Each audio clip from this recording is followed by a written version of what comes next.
हम यहाँ पे लिखेंगे हल, तो हमने लिखा यहाँ पे हल। अब देखो कि जो दिया है उसको लिख लेते हैं। दिया है, क्या दिया है प्यारे बच्चों, वो ध्यान से देखना।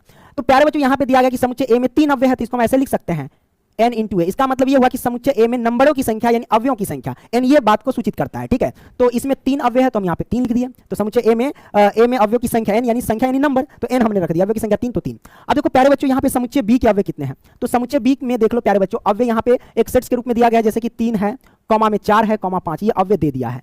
अब प्यारे बच्चों आपको देखना यहाँ पे कि इस समुच्चय में कितने अव्यय दिए गए हैं, इस समुच्चय में कितने अव्यय दिए गए हैं, तो 1 अव्यय, 2 अव्यय और 3 अव्यय दिए गए हैं। तो इसे हम क्या लिख सकते हैं, इसे हम ऐसे लिख सकते हैं कि समुच्चय वी के अव्ययों की संख्या, तो इसे हम n इंटू बी से हम दर्शा सकते हैं, यानी समुच्चय बी में नंबर कितने हैं, यानी अवयवों की संख्या कितने हैं, यानी अवयव के नंबर कितने, एलिमेंट्स के नंबर कितने हैं। तो 2 3 4 5 जो है टोटल कितने, 1 2 3 अवयव, तो 3 लिखेंगे।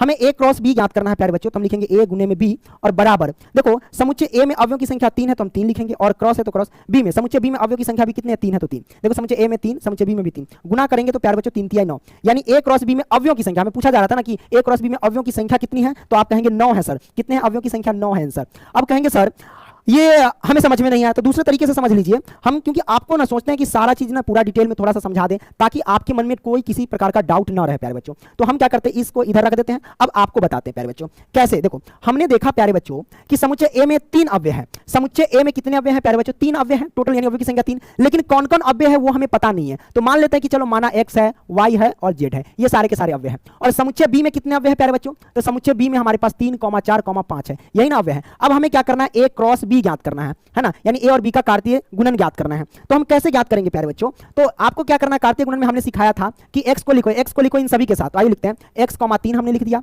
फिर x 4 हम लिख दिए, है ना, फिर x को लिखो 5 के साथ, तो x 5 लिख दिए। अब क्या करो, y को लिखो इन सभी के साथ, तो आइए हम लिखते हैं y को इन सभी के साथ, तो y हम 3 लिख सकते हैं, उसके बाद फिर y 4 लिख सकते हैं, और उसके बाद फिर हम कितना लिख सकते हैं, y 5 लिख सकते हैं। अब क्या करो, z को इन सभी के साथ लिखो, तो आइए प्यारे बच्चों z को इन सभी के साथ लिखते हैं, तो हम लिख सकते हैं कि z 3, फिर उसके बाद क्या लिख सकते हैं कि z 4 है तो 4 लिखो, है ना, फिर उसके बाद क्या लिख सकते हैं, z 5 लिख सकते हैं, z 5। तो ये हमें क्या आ गया, अव्यय आ गया। तो हमने इधर निकाला कि टोटल अव्यय 9 है, इसमें भी गिनती करो प्यारे बच्चों, टोटल अव्ययों की संख्या कितनी होंगी, 9। तो 1 अव्यय, 2 अव्यय, 3 अव्यय, 4 अव्यय, 5 अव्यय, ये 6 7 8 9, टोटल हमारे पास 9 अव्यय आ गए प्यारे बच्चों, है ना। तो आप ऐसे भी सॉल्व कर सकते हैं कि a क्रॉस b में अव्ययों की संख्या कितनी है प्यारे बच्चों, 9 है। तो